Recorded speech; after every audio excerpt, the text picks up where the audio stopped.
পূৰ্বতেও আপুনি আছিলে।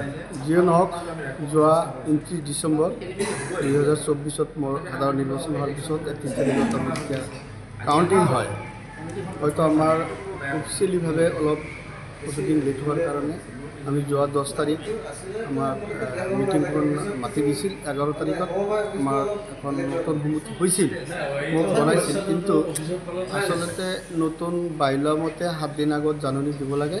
সেইকাৰণে হয়তো আমাৰ অফিচিয়েলভাৱে আকৌ এখন বৰ্ডৰ প্ৰথম মিটিং আহ্বান কৰিব দিছিল, সভা আহ্বান কৰিব দিছিল। এদিন প্ৰথম বৈঠকখন হৈ গ'ল।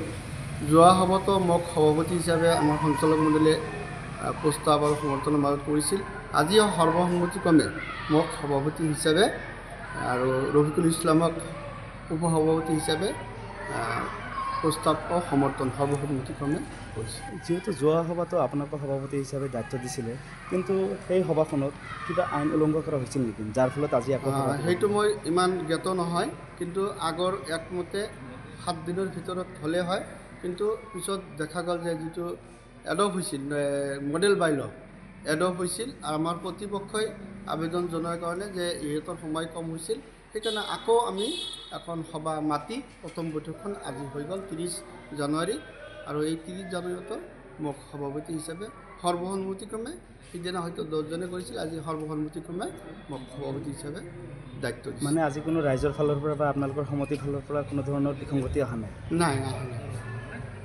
কি ক'ব, ৰাইজক কি বাৰ্তা দিব? আৰু সমবায়ৰ কাৰণে বিগত দিনত যিমানবোৰ হৈ আহিছে, অনাগত দিনত আপুনি কি কৰিব? মই আমাৰ বৰ্ড অফ ডাইৰেক্টৰৰ লগত ৰাখি ৰাইজৰ পৰামৰ্শ লৈ কেনেকৈ সমবায়খন উন্নত কৰা যায় বা আমাৰ বিসংগতিবিলাক দূৰ কৰা যায়, তাৰে আমি নতুন বুদ্ধিয়ে চেষ্টা চলাম। কেইজনে সমিতিটো কেইজনে? 15জনে।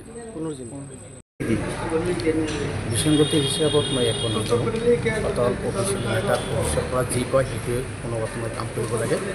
আগতে যিহেতু মানে এটা মিটিং হৈ গৈছিল, সেইটো প্ৰচেছ অলপ মিটিং ঠিক নোহোৱাৰ কাৰণে সেইটো অলপ ভাইলেট কৰিছিল। যদিও আজি 30 তাৰিখত নতুনকৈ এখন সঞ্চালক মণ্ডলীৰ সভাপতি আৰু উপসভাপতি বাছনি সংক্ৰান্ত এখন সভা পাতিছিলোঁ। আজি শান্তিপূৰ্ণভাৱে সভাখন অনুষ্ঠিত হৈ গ'ল। আজি কোনো সমবায় সমিতিৰ তৰফৰ পৰা বা ৰাইজৰ তৰফৰ পৰা কোনো বিসংগতি অহা নাই? নাই, আজি কোনো ধৰণৰ বিসংগতি অহা নাই।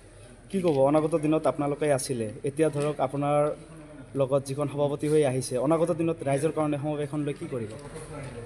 যি হওক, অনাগত দিনত চৰকাৰে যি ধৰণৰ মানে বস্তুখিনি আৱৰ্তন দিয়ে বা যি ধৰণৰ যোগান ধৰে, ঠিক সেই অনুপাতে আমি যোগান ধৰিম বা অনাগত দিনত যেনেকৈ সমবায়টো চলাব লাগে আমি ঠিক চেয়াৰমেনৰ তৰফত।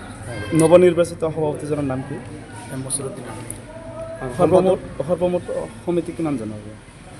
সৰ্বমুঠ 15জন সদস্য, তাৰে 1জন SC আৰু 2জন মহিলা কোটাৰ কাৰণে আছিল আৰু 12জন জেনেৰেল।